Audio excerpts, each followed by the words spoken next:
Good morning all of you. आज हम एक नए अध्याय बैलेंस शीट पर चर्चा करेंगे।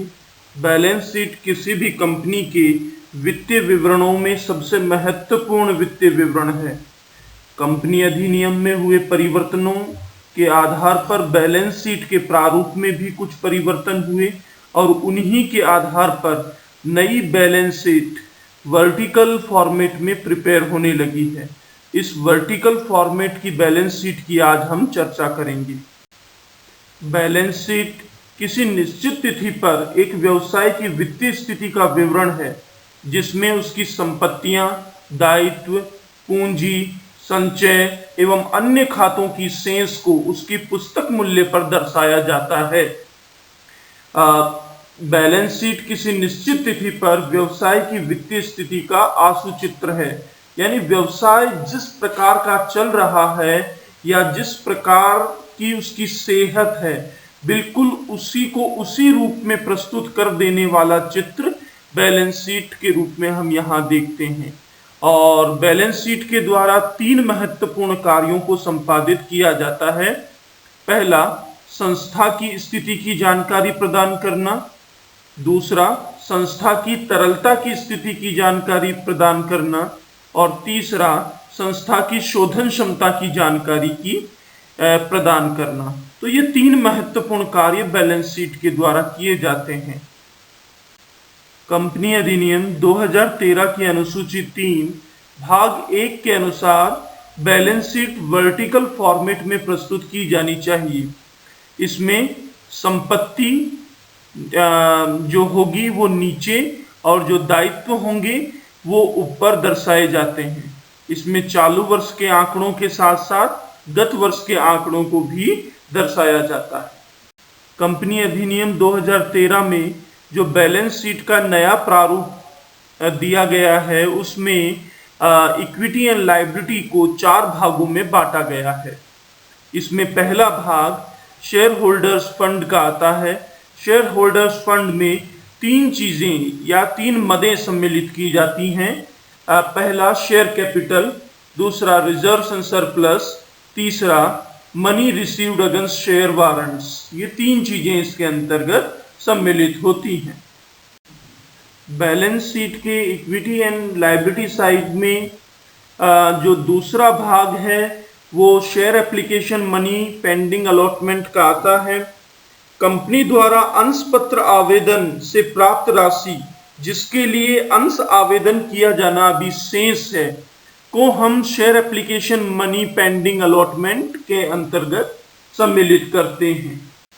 इक्विटी एंड लायबिलिटी साइड में तीसरा भाग नॉन करंट लायबिलिटीज का है। नॉन करंट लायबिलिटीज में long term borrowings, deferred tax liability, other long term liabilities और लॉन्ग टर्म प्रोविजंस सम्मिलित किए जाते हैं। इक्विटी एंड लायबिलिटी साइड के चौथे भाग करंट लायबिलिटीज में short term borrowings, trade payables, other current liabilities और शॉर्ट टर्म प्रोविजंस को सम्मिलित किया जाता है। बैलेंस शीट के नवीन प्रारूप में इक्विटी एंड लायबिलिटी साइड को जिस प्रकार 4 भागों में वर्गीकृत किया गया, उसी प्रकार असेट्स की मदों को भी 2 वर्गों में वर्गीकृत किया जाता है। पहला वर्ग नॉन करंट असेट्स का है। इस नॉन करंट असेट्स में 5 चीजें सम्मिलित होती हैं।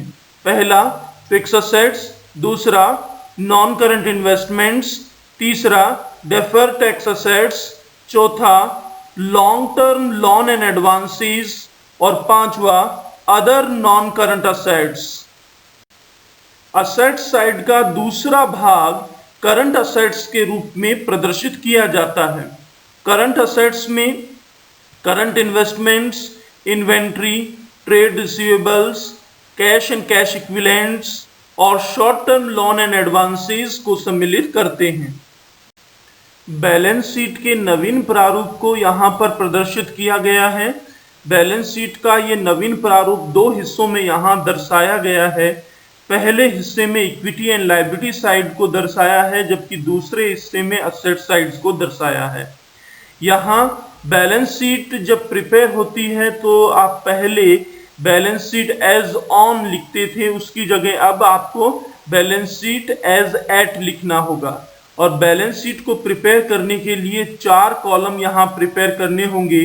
पहला पर्टिकुलर्स का, दूसरा नोट नंबर्स का, तीसरा करंट रिपोर्टिंग जो पीरियड है उसके आंकड़ों के लिए, और चौथा प्रीवियस रिपोर्टिंग ईयर के आंकड़े यहाँ पर सम्मिलित होंगे। तो इस प्रकार से 4 कॉलम वाली एक टेबल प्रिपेयर होगी, जिसमें पर्टिकुलर्स में सबसे पहले हम सबसे ऊपर इक्विटी एंड लायबिलिटीज लेंगे। जैसा कि हम अभी देख चुके हैं, इक्विटी एंड लायबिलिटी को 4 भागों में वर्गीकृत किया गया था: share holders fund, share application money pending allotment, non current liability और करंट लायबिलिटीज। इन चारों को हम यहाँ पर पहले भाग में प्रदर्शित करते हैं। बैलेंस शीट के दूसरे भाग या निचले हिस्से में हम असेट्स को प्रदर्शित करते हैं।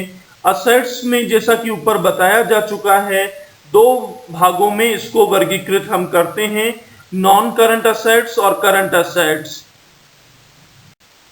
बैलेंस शीट के नवीन प्रारूप में बहुत सारी ऐसी मदें हैं जिनको क्लब कर दिया गया है, यानी एक साथ उनको जोड़ करके दिखाया गया है, अलग अलग ना दिखाकर समान प्रकृति वाली मदों को एक जगह एक ही स्थान पर दिखाया गया है। इसलिए इस नवीन प्रारूप में नोट नंबर्स महत्वपूर्ण होते हैं, और नोट नंबर स्पेसिफिकली जिस मद के आगे जो हम नोट नंबर डाल दें उसका फिर हमको डिटेल्ड अकाउंट नीचे प्रिपेयर करना पड़ता है।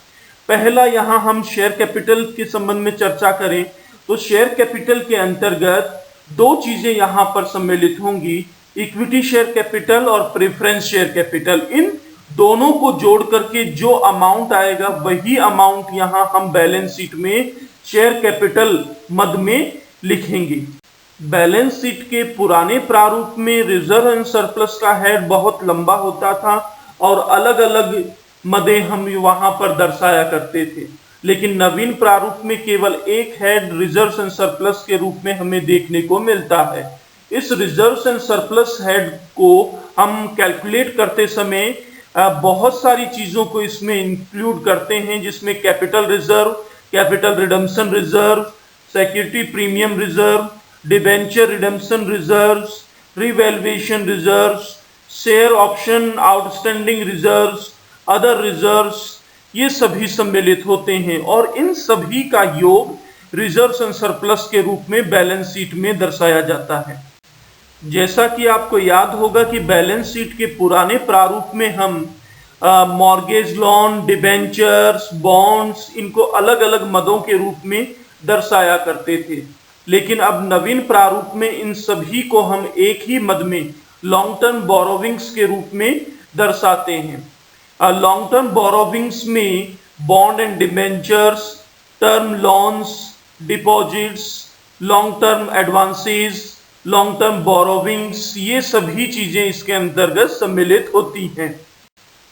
Short term borrowings current liabilities का एक महत्वपूर्ण हिस्सा है और इसके अंतर्गत जो सम्मिलित होने वाली प्रमुख मदें हैं उनमें bank overdraft, loan repayable on demand और डिपॉजिट्स, ये सारी चीजें इस शॉर्ट टर्म बोरोविंग्स के अंतर्गत सम्मिलित होती हैं।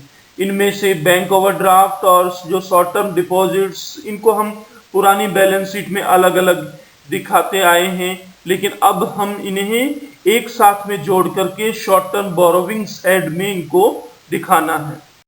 यहाँ हम फिर से पुराने प्रारूप वाली बैलेंस शीट की यदि हम चर्चा करें तो उसमें बिल्स पेबल और क्रेडिटर्स दोनों अलग अलग हेड्स के रूप में प्रदर्शित होते थे, लेकिन नवीन प्रारूप में इन दोनों हेड्स को जोड़ करके ट्रेड पेबल्स का एक नवीन हेड बनाया गया और ट्रेड पेबल्स में इन दोनों का सम्मिलित या योग अमाउंट यहाँ पर प्रदर्शित किया जाता है।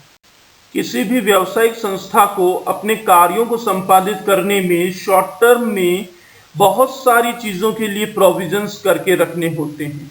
इन सभी प्रोविजंस को पुराने बैलेंस शीट प्रारूप में अलग अलग दिखाया जाता था, लेकिन नवीन प्रारूप में सभी जो अल्पावधि प्रोविजंस हैं उनको एक साथ में क्लब करके एक साथ में जोड़ करके दिखाते हैं। इसमें जो मुख्य रूप से सम्मिलित होने वाले प्रारूप या प्रोविजंस हैं, उनमें provision for taxation, proposed dividend, provision for employee benefit, ये सभी चीजें इसके अंदर एक साथ में जुड़ करके शॉर्ट टर्म प्रोविजंस के रूप में प्रदर्शित होती हैं। इक्विटी एंड लायबिलिटी साइड के बाद में हम अगर असेट साइड की चर्चा करें तो असेट साइड में एक महत्वपूर्ण मद जो सबसे अधिक महत्वपूर्ण है टेंजेबल असेट्स की है।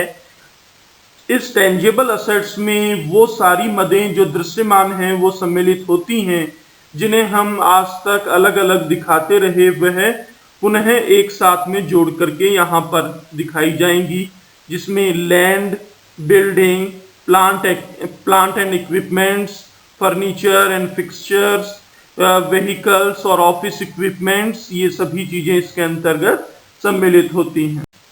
टेंजेबल असेट्स की तरह ही इनटेंजेबल असेट्स भी किसी भी व्यावसायिक संस्था के लिए समान महत्व की परिसंपत्तियां होती हैं। इन परिसंपत्तियों में मुख्यतः goodwill, trademark, brand, copyright, patent, licence जैसी चीजें सम्मिलित होती हैं। इन सभी को हम एक साथ में जोड़ करके इनटेंजेबल असेट्स के हेड के अंतर्गत दिखाते हैं। कोई भी व्यावसायिक संस्था अपने जीवन काल में अनेक प्रकार के निवेश करती है और इन निवेशों में कुछ निवेशों की प्रकृति दीर्घावधि होती है और वो लंबे समय तक व्यवसाय में बने रहते हैं, लंबी अवधि के लिए किए जाते हैं। इन लंबी अवधि के लिए किए जाने वाले निवेशों में प्रमुखतः trade investments, investment in property, investment in equity instruments और इन्वेस्टमेंट इन गवर्नमेंट सिक्योरिटीज सम्मिलित होते हैं। इन सभी के योग को हम नॉन करंट इन्वेस्टमेंट्स के हेड में दिखाया। अनेक अवसरों पर व्यावसायिक संस्थाएं अन्य संस्थाओं को ऋण एवं अग्रिम प्रदान करती रहती हैं।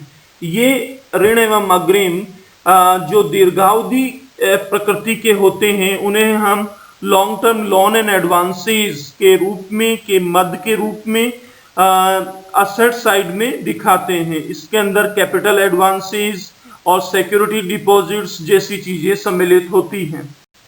बैलेंस शीट के पुराने प्रारूप में जैसा कि आप लोगों ने सभी ने देखा होगा कि बिल्स रिसीवेबल्स और डेटर्स को हम अलग अलग हेड्स के रूप में प्रदर्शित करते थे, जिन्हें नवीन प्रारूप में अब एक साथ में जोड़ करके ट्रेड रिसीवेबल्स के रूप में प्रदर्शित किया जाने लगा है। पुराने प्रकार के बैलेंस शीट प्रारूप में दो महत्वपूर्ण मदें सदैव बनी रहती थी। पहला कैश इन हैंड और कैश एट बैंक, ये दो मदें बनी रहती थी। अब यहाँ पर नवीन प्रारूप में एक नई मद का सृजन हुआ, जिसमें कैश एंड कैश इक्विवेलेंट्स यानी जो नकद प्रकृति की समस्त मदें हैं उनको एक साथ में दिखाने का यहाँ पर प्रयास हुआ है। इसके अंतर्गत balance with bank, cheque, draft, हुंडीज और कैश इन हैंड जैसी मदों को एक साथ में जोड़ करके दिखाया जाता है। धन्यवाद। आज हमने बैलेंस शीट के नवीन प्रारूप को समझने का प्रयास किया है कि बैलेंस शीट में क्या क्या परिवर्तन हुए, किस प्रकार से बैलेंस शीट वर्टिकल फॉर्मेट में बनने लगी, किस प्रकार से जो विविध मदें हैं उनको क्लब करके, उनको जोड़ करके एक शीर्षक के रूप में, एक हेड के रूप में प्रदर्शित किया जाने लगा। ये सभी चीजें नवीन प्रकार की बैलेंस शीट प्रारूप में हमें अब दिखाई देने लगी हैं। अब अगले वीडियो में हम प्रॉफिट एंड लॉस अकाउंट के बारे में चर्चा करेंगे।